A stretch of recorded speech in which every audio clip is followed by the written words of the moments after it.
ஜெய் ஸ்ரீ மாத்ரே நமக. ஜெய் குருதத், ஜெய் குரு பரசுராம். நமஸ்காரம். நான் கரூர்லேருந்து வல்சலா பணிக்கர், பிரசன்ன ஜோதிடர். இன்றைக்கி நம்ம சனி பயிற்சியோட பலன்கள் மீன ராசிக்கு எப்படி இருக்குன்னு பார்க்க போகிறோம். சனி இவ்வளோ நாளாக உங்களுக்கு விரயத்தில் இருந்துச்சு.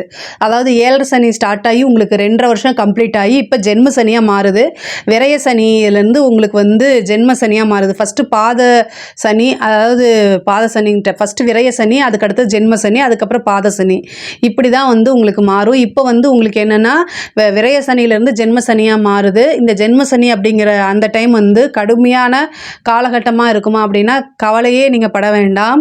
ஆனாலும் பொதுவாகவே குருவோடைய வீட்டில் சனி வந்திருக்கிறது நல்ல விஷயந்தான். இப்போ எடுத்த காரியங்கள் எல்லாமே என்னென்னா மெதுவாக ஸ்லோவாக தான் இருக்கும், ஆனால் சக்ஸஸ் ஆகும். நீங்கள் போடக்கூடிய ஒவ்வொரு முயற்சியுமே தாமதமாகுமே தவிர உங்களுக்கு எந்த விதத்துலேயுமே அது தோல்வியில் முடியாது. அதை மட்டும் நீங்கள் ஞாபகம் வச்சுக்கோங்க. சனி பொதுவாகவே யாருக்கு எதிரி அப்படின்னா நல்லா பெருத்து கொழுத்து தின்னவங்களுக்கு தான் எதிரியாக இருப்பார். நீங்கள் அப்படி இல்லை, அதனால் பிரச்சனையே இல்லை. ஏன்னா மீன ராசிக்காரங்களே மற்றவங்களுக்காக நிறைய செய்யக்கூடிய நபராக தான் இருப்பாங்க. ஸோ அதனால் பொதுவாகவே மீன ராசிக்காரங்க ஒரு பிரச்சனையில் போய் சிக்கிக்க மாட்டாங்க. இது செஞ்சால் என்ன பலன் அப்படிங்கக்கூடிய விஷயங்களை ரொம்ப தெளிவாக இருப்பாங்க. இது செஞ்சால் நமக்கு பின்னாடி பேக் ஃபயர் ஆகுமா, அதனால் ஏதாவது பிரச்சனை ஆகுமா அப்படின்னு ஒவ்வொரு விஷயத்தையுமே யோசித்து செய்யக்கூடிய நபராக தான் நீங்கள் இருப்பீங்க. ஸோ அதனால் உங்களுக்கு பெரிய லெவலில் பிரச்சனைகள்லாம் வராது.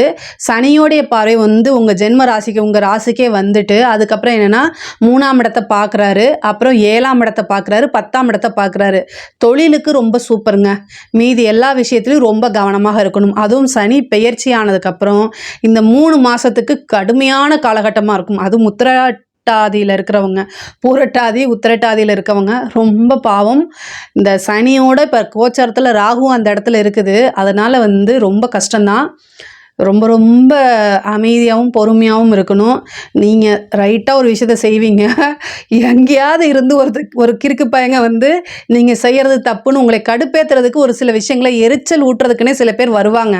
இந்த சனியும் ராகுவும் என்னென்னா பைத்தியம் பிடிக்கிற அளவுக்கு நீங்கள் நார்மலாக இருந்தாலும் உங்களை பைத்தியக்காரனை ஆக்கிறதுக்குன்னே சில பேர் வருவாங்க. அவங்கக்கிட்ட இருந்து விலகி தூரமாக ஓடிடணும், வேறு வழி கிடையாது. அவங்கள எதிர்க்கவெல்லாம் முடியாது. எதிர்த்தீங்க நம்ம பைத்தியமாயிரும். அந்த மாதிரி தயவு செய்து அவங்கள பார்த்தா மூவ் ஆன் பண்ணி போயிருங்க, தூரமாக போயிருங்க. இல்லை நீ என் கண்ணுக்கே தெரியலேன்னு சொல்லிட்டு போயிருங்க. அந்த மாதிரி இது ஒரு 3 மாதத்துக்கு தான். அதுக்கப்புறம் ராகு பயிற்சியாகி போயிடுவார் மே மாதத்துக்கு அப்புறம் ஒன்லி சனி மட்டும்தான். அந்த சனியை கூட நம்ம சமாளிச்சிடலாம். ஆனால் இந்த சனியும் ராகுவும் இருக்கக்கூடிய காம்பினேஷனை சமாளிக்கவே முடியாது. இது பத்தாதுன்னு சனி 7ஆம் பார்வையாக உங்களுடைய கலத்திர ஸ்தானத்தை பார்க்குறாரு. நம்ம வெளியில் தான் பிரச்சனை அப்படின்னா வீட்டுக்குள்ளே வந்தால் அப்பாடான்னு உட்காந்தா உங்களுடைய லைஃப் பார்ட்னர், அது கணவனாக இருந்தாலும் சரி மனைவியாக இருந்தாலும் சரி, அதுக்கு ஏதாவது ஒரு குறைய சொல்லிட்டு வருவாங்க. இந்த 3 மாத காலகட்டத்தை மட்டும் நீங்கள் கரெக்டாக ஓட்டிட்டீங்க அப்படின்னு வச்சுக்கோங்களேன். இந்த 7.5 சனி ஜென்ம சனி இந்த 2 வருஷம் பெருசாக உங்களுக்கு பாதிக்காது. அதாவது வடிவல் ஒரு படத்தில் சொல்லுவான்ல, இவன் எவ்வளோ அடித்தாலும் தாங்குறான்டா, இவன் ரொம்ப நல்லவன் சொல்கிறான். ஃபஸ்ட்டு 3 மாதம் ஓகேங்களா, மார்ச் ஏப்ரல் மே இந்த 3 மாதத்தில் சனியும் ராகும் உங்கள் ராசியில் இருக்கார். அப்போது நீங்கள் என்ன செய்யணும் அப்படின்னா இந்த 3 மாதத்தை மட்டும் தாங்கிட்டிங்கன்னா நல்ல பலம் வந்துடும். ஈஸியாக கிராஸ் பண்ணிடலாம். 2 பேர் பெரிய கிரகங்களே சந்திச்சாச்சு, இனி அடுத்தது ஒன்று தானே இருக்குது அப்படிங்கிற மாதிரி. அதுவும் இல்லாமல் சனி கர்மகாரகன், கர்மக்கு உட்பட்டு தான் அவர் செயல்படுவார். அதனால் நீங்கள் தெய்வ பலத்தை அதிகரிச்சுக்கணும். அது இல்லாமல் புண்ணிய காரியங்கள் அதிகமாக செய்யக்கூடிய நபராகவும் நீங்கள் இருக்கனால புண்ணிய காரியங்களும் உங்களால் என்ன முடியுதோ அதை செய்யுங்க. கண்டிப்பாக சனியோடைய தாக்கம் பெரிய லெவலில் இருக்காது. கால பைரவர் வழிபாடு பண்ணுங்கள். ஏன்னா இது குருவோடைய வீடு. உங்கள் மீன ராசிக்கு அதிபதியே குரு தான், குருவோடைய வீடு. அப்போ சனியோடைய குருவை பிடிச்சிக்கோங்க, கால பைரவர் வழிபாடு பண்ணுங்க. அதே மாதிரி சனி 7ஆம் பார்வையா கன்னி ராசியை பார்த்துட்டு இருக்கார். கன்னிங்கிறது ஒரு கல்வி, படிக்கக்கூடிய குழந்தைகளை குறிக்கக்கூடியது. ஸோ அதனால படிக்கக்கூடிய குழந்தைங்களுக்கு ஃபீஸ் கட்டுறது அல்லது ஒரு புக் வாங்கி கொடுக்கறது, அவங்களுக்கு என்ன தேவையோ அதை வாங்கி உங்களால் என்ன முடியுமோ அதை செய்யுங்க. எதையுமே கடன் வாங்கி செய்யக்கூடாது. உங்களால் என்ன செய்ய முடியுமோ அதை செய்யுங்க. மனசார அன்போடு செய்யுங்க. கண்டிப்பாக அதுக்குண்டான பலாபலன்கள் இருக்குது. இந்த காலகட்டத்தில் கால பைரவர் வழிபாடு ரொம்ப ரொம்ப முக்கியமானதாக இருக்குது. அதை பண்ணுங்கள். காளி வழிபாடு பண்ணிக்கங்க. ஏன்னா உங்களுடைய ராசி பெண் ராசி. காளி வழிபாடு பண்ணுங்கள், கால பைரவர் வழிபாடு பண்ணுங்கள். இதெல்லாம் வந்து நல்ல சனியோடைய தாக்கத்தை வந்து கம்மி பண்ணும். இந்த ஜென்ம சனி வந்து என்னென்னா நிறையா உடல் உழைப்பு மனசளவில் வந்து பார்த்திங்கன்னா நீங்கள் ரொம்ப ஸ்பீடாக இருப்பீங்க, இதை செய்யலாம் அப்படின்னு ஒரு பிளான் போட்டிருப்பீங்க. ஆனால் அதை முடக்கி வீட்லேயே படுக்க வைக்கும். அதே மாதிரி உடல் வந்து ஒத்துழைக்காது. அப்படி இல்லைன்னா நீங்கள் எடுத்த முடிவு கரெக்டாக தப்பா அப்படின்னு உங்களுக்கே தெரியாமல் கன்ஃபியூஸு, ஒரு மனநிலை குழப்பமாக இருக்கும், ஆழ்ந்த டிப்ரெஷன் வரும். இது எல்லாமே சனி உங்களுக்கு கண்டிப்பாக கொடுப்பாரு. ஆல்ரெடி வந்து ராகுனால ரொம்ப கஷ்டப்பட்டிருக்கீங்க. அதாவது வந்து வேற வழி கிடையாது. கிரகங்களை வந்து மாற்றி வைக்கக்கூடிய சக்தி எனக்கு இருந்தால் கண்டிப்பாக உங்களுக்காக நான் மாற்ற முடியும். ஆனால் மாற்ற முடியாது இல்லையா? ராகுவும் சனியும் கோச்சாரத்தில் உங்கள் ராசியில் இருக்கிறது. மீன ராசிக்காரங்க வந்து வாழ்வா சாவாங்கிற ஒரு போராட்டம் தான். கடுமையான காலகட்டம். சாகலாமா வாழலாமாங்கக்கூடிய மைண்ட் செட்டப்பில் தான் இருப்பீங்க. அது எனக்கு அண்டர்ஸ்டாண்ட் ஆகுது.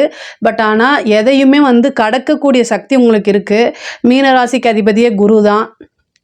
பல பேத்துக்கு வழி சொல்கிற உங்களுக்கு கண்டிப்பாக ஒரு வழி இருக்கும். இதை மட்டும் அண்டர்ஸ்டாண்ட் பண்ணிக்கோங்க. நீங்கள் பொதுவாகவே உங்களுக்காக வாழ்கிறத விட மற்றவங்க சந்தோஷப்படுத்தி பார்க்குறதுல உங்களுக்கு அதிகமான இன்பம் இருக்கும். மற்றவங்களை சந்தோஷமாக வச்சுக்கிறதுலே உங்களுக்கு ஒரு பெரிய சந்தோஷம்தான். இதை வந்து உங்கள் குடும்ப நபர்கள் அதிகமாக புரிஞ்சுக்க மாட்டாங்க. மற்றவங்களுக்காக டெடிக்கேட்டட் பர்சனாக தான் நீங்கள் இருப்பீங்க.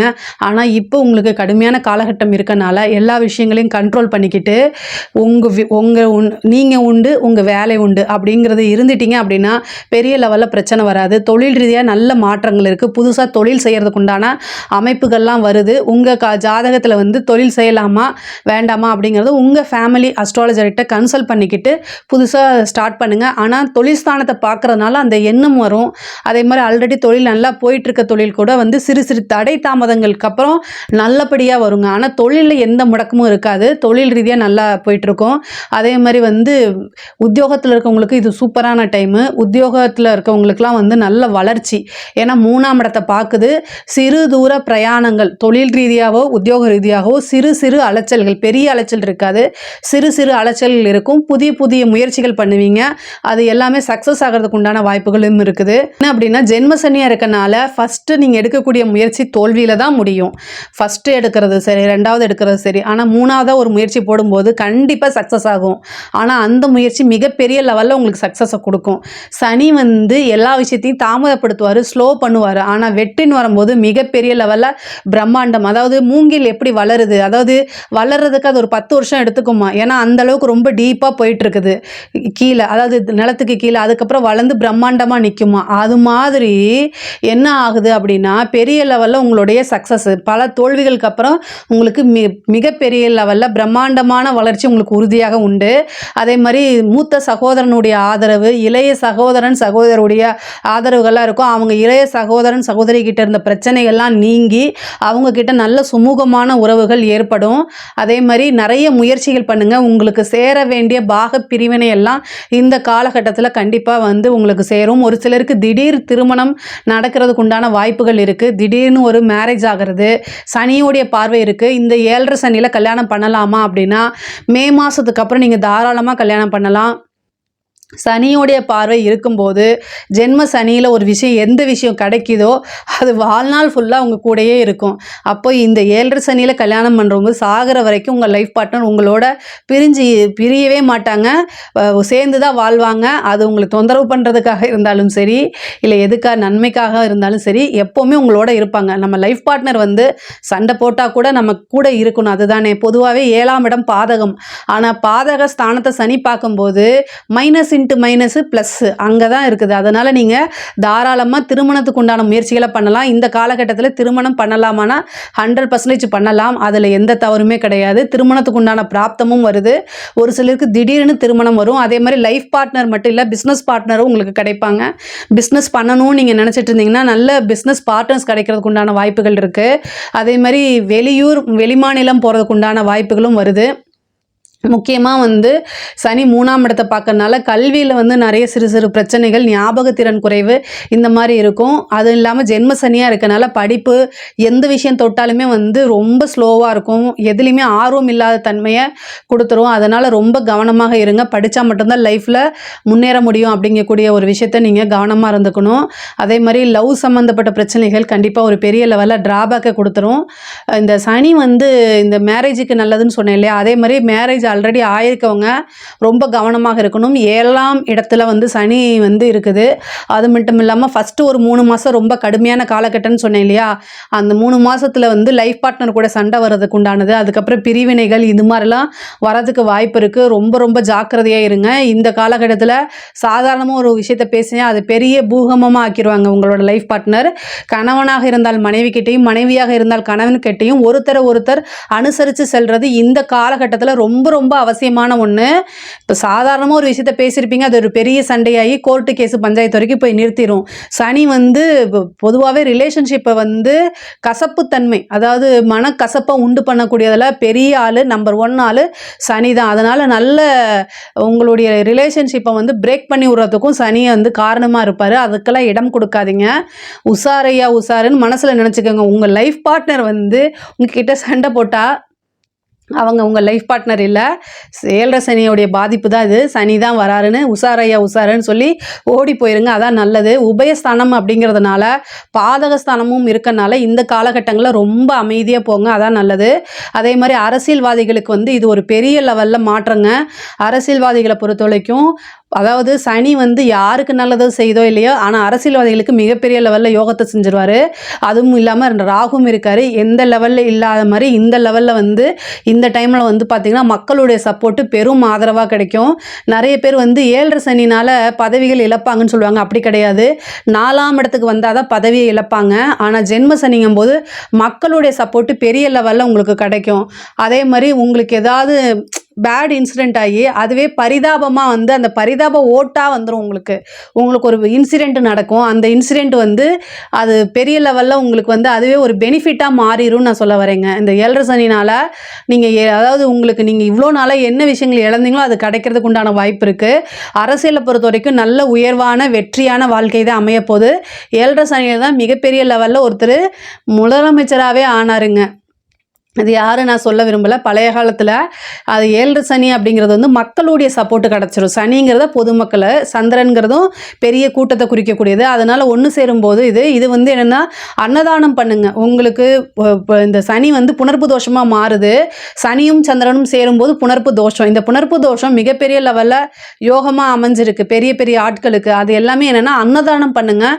எவ்வளோக்கு எவ்வளோ உங்களால் அன்னதானம் பண்ண முடியுதோ அந்தளவுக்கு பண்ணுங்கள். கண்டிப்பாக அது ஒரு நல்ல யோகமாக மாறும். அன்னதானம்னா வாழ்க்கையில் ஒருத்தருக்கு, அதாவது உங்களுடைய நட்சத்திரம் வருது இல்லையா, பூரட்டாதி, உத்தரட்டாதி, ரேவதி, இதில் எது உங்கள் நட்சத்திரமோ அந்த நட்சத்திரத்தை அன்னைக்கு ஒருத்தருக்கு சாப்பாடு வாங்கி கொடுங்க. அந்த சாப்பாடு வாங்கி கொடுக்குற நபர் உங்களுக்கு எந்த விதத்துலேயும் ஃப்ரெண்டாக இருக்கக்கூடாது, உங்கள் கூட வேலை பார்க்குறவங்களா இருக்கக்கூடாது, ரிலேஷனாக இருக்கக்கூடாது. ரோட் சைடில் இருக்கிறவங்க, தெரியாத பீப்புள்ஸ், ரொம்ப பசிக்குதுன்னு சொல்கிறவங்களுக்கு வாங்கி கொடுங்க. முக்கியமாக பிச்சையெல்லாம் போடாதீங்க. சனிக்கு பிச்சை போடுறதே ஃபஸ்ட்டு பிடிக்காது. அப்புறம் பிச்சை போடுறது என்கரேஜும் பண்ணாதீங்க. கேது தான் பிச்சை எடுக்கிறது. அதனால் என்னை பொறுத்த வரைக்கும் பிச்சை போடுறது வந்து தப்பான ஒரு செயல். சனிக்கு 7 சனிக்கு பிச்சையெல்லாம் போட்டுறாதீங்க. சனி பகவானை வந்து நீங்கள் வழிபாடு பண்ணலாம். ஆனால் ஜென்ம சனியை பொறுத்த வரைக்கும் வழிபாடு சனி பகவானை பண்ணாமல் அவருடைய குருவை வழிபாடு பண்ணுங்கள், காலபைரவரை வழிபாடு பண்ணுங்கள். அதுதான் ரொம்ப நல்லது. அன்னதானம் உங்களுடைய ஜென்ம நட்சத்திரத்தில் செய்யுங்க. கூட வேலை பார்க்குறவங்களுக்கு வா மச்சான் நான் பிரியாணி வாங்கி கொடுக்குறேன்னு சொல்லிட்டா அதெல்லாம் அன்னதானம் கிடையாது. தெரிஞ்சவங்களுக்கு செய்கிறதெல்லாம் கடமை, தெரியாதவங்களுக்கு செய்கிறதுக்கு தான் தானம். ஸோ அதனால் தெரியாத நபர்களுக்கு செய்யுங்க. அது மிகப்பெரிய லெவலில் யோகத்தை கொடுக்கும். நிறைய மாற்றங்கள், அதாவது இந்த ஜென்ம சனியில் வந்து இடமாற்றங்கள் அப்படிங்கிறது இருக்குது, ஏமாற்றமும் இருக்குது. இந்த காலகட்டத்தில் யாரையுமே நம்பாதீங்க.